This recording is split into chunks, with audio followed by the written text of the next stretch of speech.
Bismillahirrahmanirrahim. Assalamualaikum warahmatullahi wabarakatuh. Saya Yulita Suryati, pengampu mata pelajaran kimia di SMA Negeri 1 Padalarang. Saat ini saya akan membahas tentang senyawa hidrokarbon. Apa itu senyawa hidrokarbon?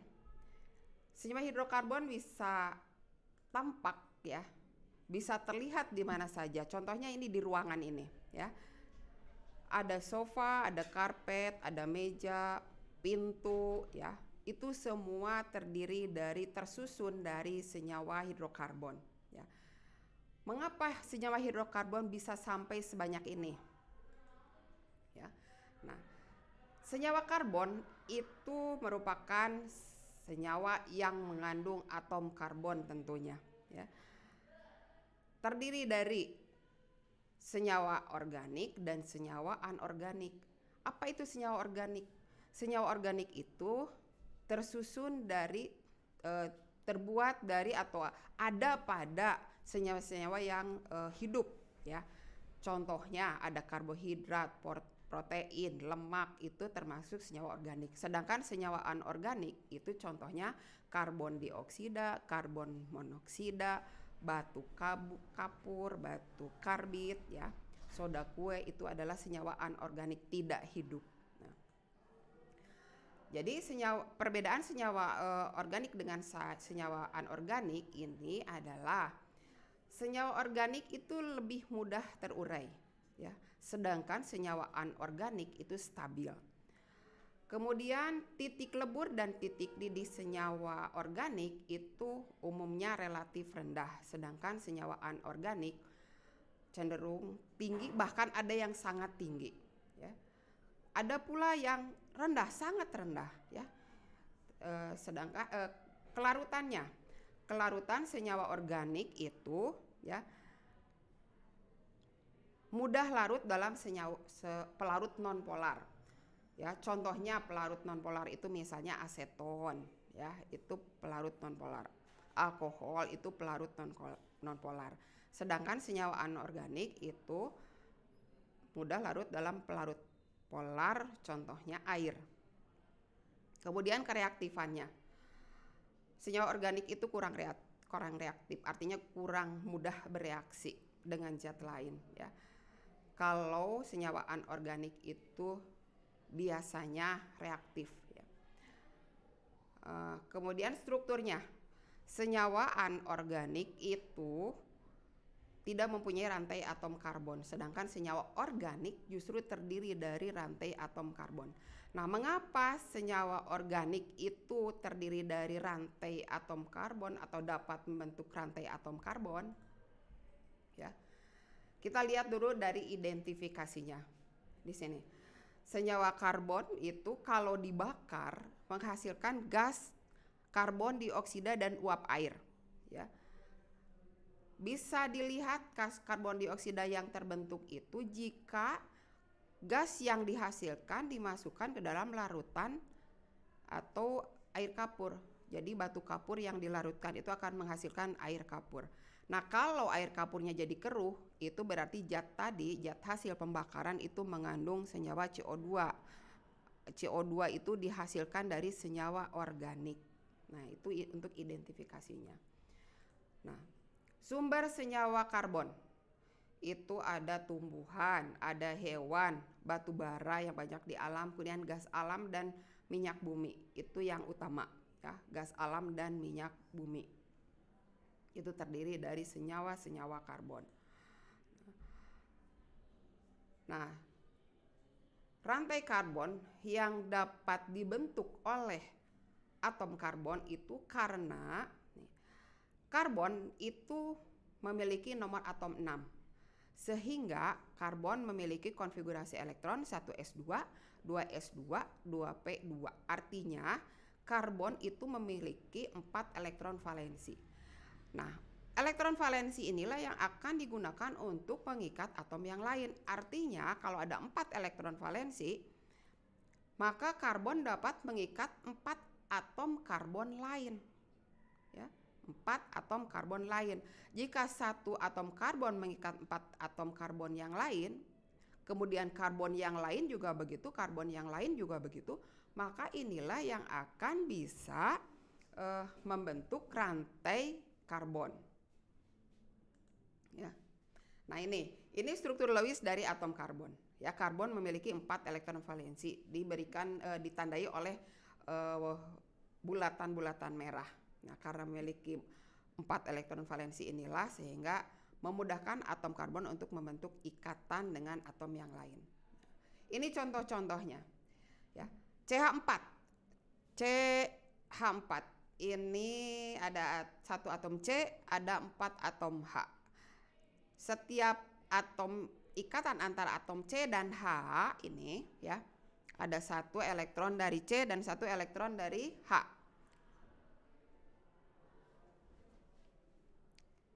Ini kalau pada CH4 itu membentuk ikatan kovalen tunggal ya. Sedangkan ini juga ada C dengan atom C-nya membentuk ikatan rangkap. Ini ada ikatan rangkap 2 dan kemudian ini ada ikatan rangkap 3 ya. Nih digambarkan dengan garis-garis. Ikatan kovalen itu digambarkan dengan garis-garis. Ya.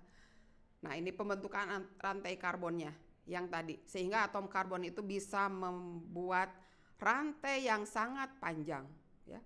Sehingga dikatakan bahwa karbon itu bisa membentuk molekul raksasa.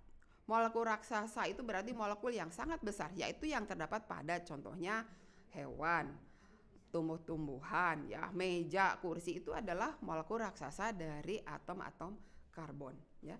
Kemudian senyawa karbon itu bisa terdiri dari senyawa karbon jenuh yang hanya memiliki ikatan tunggal dan senyawa karbon tidak jenuh yang memiliki ikatan karbon rangkap. Bisa rangkap 2, bisa juga rangkap 3. Nah, sekarang ini adalah penggolongannya. Penggolongan atom karbon ya. Ada alifatik berdasarkan struktur molekulnya. Ada yang alifatik atau terbuka, ada yang alisiklik atau tertutup, dan ada aromatik. Tertutup dan memiliki ikatan rangkap yang selang-seling. 1 ikatan rangkap, yang keduanya tunggal, yang ketiganya ikatan rangkap lagi, yang keempatnya ikatan tunggal lagi. Nah, itu berarti aromatik. Dan ikatan rangkap itu bisa bergeser-geser ya. Kemudian ini penggolongan berdasarkan kejenuhan ikatan. Tadi ada ikatan tunggal yang tadi yang jenuh, kemudian ada ikatan rangkap yang termasuk pada senyawa karbon tidak jenuh. Nah ini tata nama senyawa karbon. Senyawa karbon itu terdiri dari alkana, golongan alkana, alkena, dan alkuna. Sekarang yang akan kita bahas dulu adalah tentang alkana. Alkana ini adalah senyawa hidrokarbon tak jenuh ya, sehingga memiliki yang jenuh sehingga hanya memiliki ikatan karbon yang tunggal ya, ikatan tunggal. Nama umumnya ya, ada metana, etana, propana, butana, pentana, heksana, heptana, oktana, nonana, dan dekana sesuai dengan jumlah atom karbonnya. Kalau C1, kalau C-nya 1 berarti itu metana. Kalau C-nya 10 itu berarti deka. Nah, deka itu dari 10 ya. Dan memiliki rumus umum CnH2n plus 2 ya, sehingga di sini kalau C-nya 1 hanya pasti 4, kalau C-nya 2 hanya pasti 6 ya. Nah, cara memberi nama untuk alkana di sini, tentukan dulu rantai terpanjangnya ya, kemudian tentukan cabangnya, kemudian beri nomor dan tuliskan nama gugus alkilnya berdasarkan abjad. Nih, contohnya ini gambarnya ada rantai karbon. Tentukan dulu rantai terpanjangnya yang mana. Tidak harus lurus, tapi tentukan dulu rantai terpanjangnya. Di sini nih ada rantai karbon yang ditandai di sini adalah rantai terpanjangnya dari sebelah kanan terus turun ke bawah. Ya, jadi ini ada 1, 2, 3, 4, 5, 6, 7 diberi nomor. Itu berarti rantai terpanjang. Bukan dari kanan ke kiri. Karena dari kanan ke kiri itu hanya 6 atom karbon. Jadi dari kanan ke bawah. Ya. Kemudian yang lain yang tidak ikut dalam rantai utama, dalam rantai terpanjang, itu berarti gugus alkil. Ini yang diberi tanda lingkaran-lingkaran itu adalah gugus alkil. Ada gugus metil nih, CH3. Ada gugus etil C2H5. Nah, maka dalam penamaan yang diberi nama lebih dulu itu adalah etil dulu. Ya, bukan yang atom C-nya sedikit dulu, tapi berdasarkan susunan huruf abjad. Ya, jadi etil dulu baru metil. Etil nih C2H5 terikat pada atom C nomor 3. Ya, sehingga di sini diberi nama 3 etil. Kemudian metil itu ada 2, terikat pada atom C nomor 4 dan nomor 5. Aduh ya tuh. Sehingga di sini ada 4,5 dimetil. Kemudian rantai terpanjangnya adalah 7 atom C. 7 atom C itu berarti heptana. Jadi nama lengkapnya berdasarkan IUPAC ini adalah 3 etil 4,5 dimetil heptana. Nah, ini isomernya. Isomeri itu berarti rumus molekulnya sama, rumus strukturnya berbeda. Ini semua adalah heksana. Kalau heksana berarti C-nya ada 6, H-nya ada 14. Tapi kita bisa membuat banyak rumus dari sini, banyak rumus struktur. Ada yang rantai lurus, ya, ini yang disebut normal, ya, itu rantai lurus. Heksana itu berarti terdiri dari 6 atom C, ya, dan semuanya memiliki ikatan tunggal. Nih, normal heksana. Kemudian ada nih 1 atom C itu dibuat sebagai cabang, berarti sisanya adalah 5 atom C, pentana. Nah, atom C yang tadi dibuat sebagai cabang hanya 1, berarti itu gugusnya metil. Terikat pada atom C nomor 2, dihitung dari sebelah kiri karena cabang dihitung dari ujung yang paling dekat ke cabang itu, ya. Berarti 2 metil. Rantai utamanya pentana, 2 metil pentana. Kemudian yang di bawahnya itu 3 metil pentana. Yang ini bisa dihitung dari sebelah kiri atau sebelah kanan karena jaraknya sama. Kiri atau kanan itu jaraknya sama. Cabang metil terikat pada atom C nomor 3 sehingga ini namanya 3 metil pentana. Kemudian rumus selanjutnya adalah cabangnya 2. Berarti rantai utamanya, rantai terpanjangnya hanya memiliki 4 atom karbon, ya. Cabangnya ada 2. Karena cabangnya ada 2 berarti angkanya juga harus ada 2. Cabang itu kedua-duanya terikat pada atom C nomor 2. Ya, ini dihitung dari sebelah kiri juga karena cabang lebih dekat ke atom C sebelah kiri. Jadi cabang kedua-duanya terikat pada atom C nomor 2. Berarti metil terikat pada atom C nomor 2. 2. Satu lagi terikat pada atom C nomor 2. Tulis angka 2. Berarti 2,2.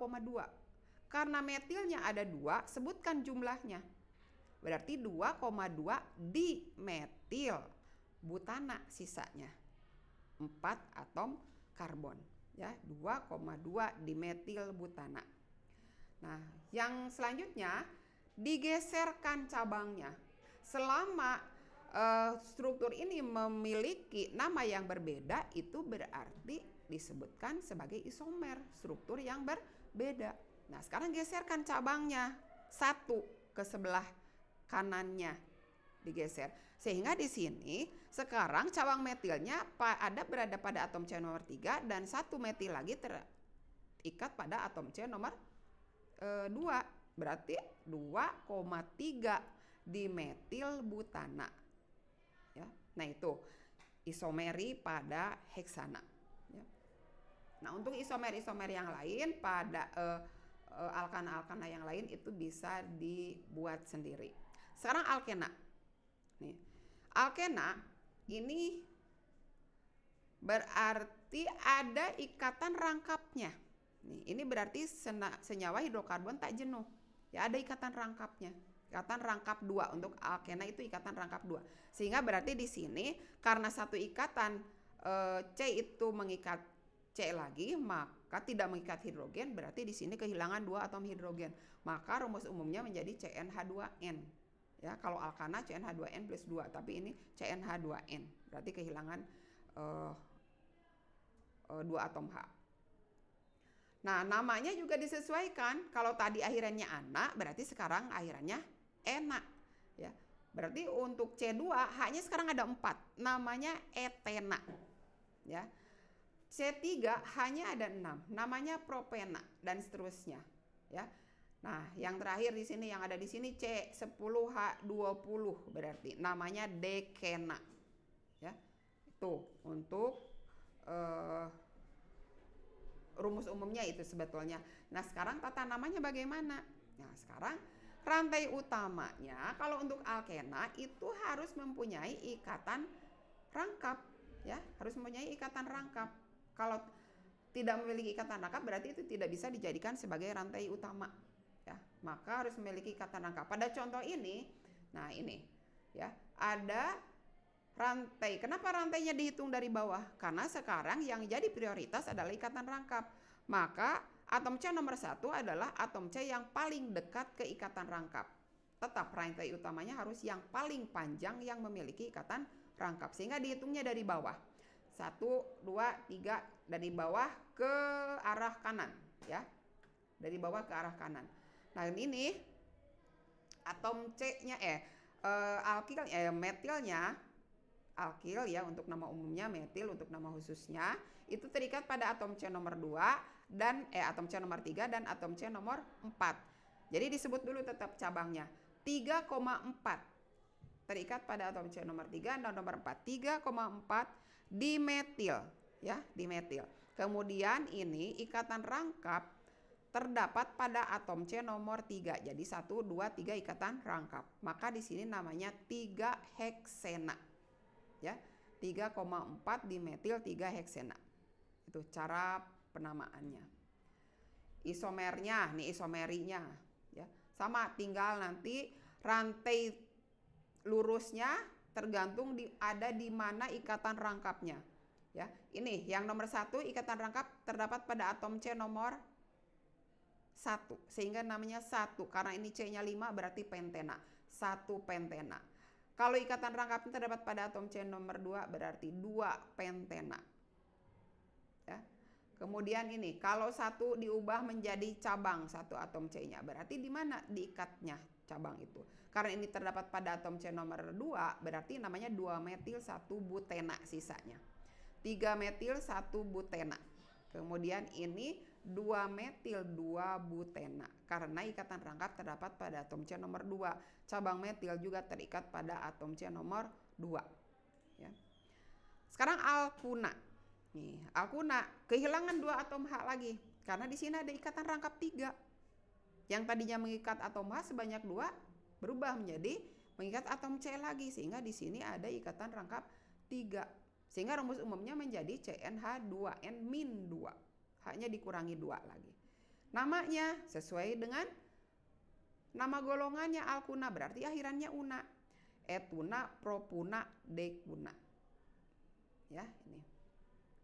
Nah, sekarang tata namanya. Nih, tata namanya sama dengan yang tadi, sama dengan mirip dengan alkena. Rantai utamanya harus memiliki ikatan rangkap 3. Yang terpanjang yang memiliki ikatan rangkap 3. Ya. Kemudian tentukan cabang alkilnya apa, nomornya itu yang paling dekat ke ikatan rangkap 3. Kemudian jadi sekarang yang jadi prioritas adalah ikatan rangkapnya, baru cabangnya, ya. Kemudian penulisan gugus alkilnya tetap berdasarkan abjad. Di sini ada nih ada 8 karbon, atom karbon yang dimiliki oleh rantai utamanya. 1, 2, 3, 4, 5, 6, 7, 8. Artinya ini bisa dihitung dari sebelah kanan bawah atau kiri bawah karena ikatan rangkap terdapat pada atom C nomor 4 dari kanan maupun dari kiri. Sama.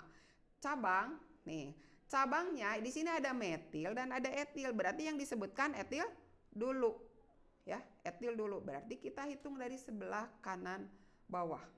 1, 2, 3 berarti cabang etil terikat pada atom C nomor 3. 3 etil. Ya. Kemudian ada cabang metil yang terikat pada atom C nomor 6. 6 metil.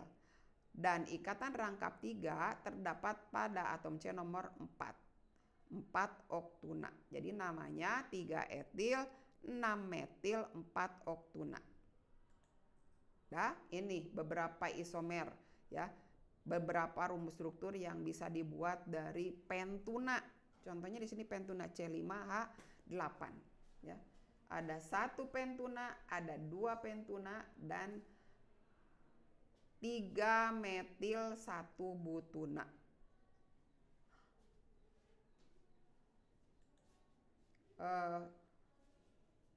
Mungkin sampai tata nama saja dulu yang dibahas hari ini. Nanti pada pertemuan selanjutnya akan kita bahas tentang sifat-sifat senyawa hidrokarbon. Wassalamualaikum warahmatullahi wabarakatuh.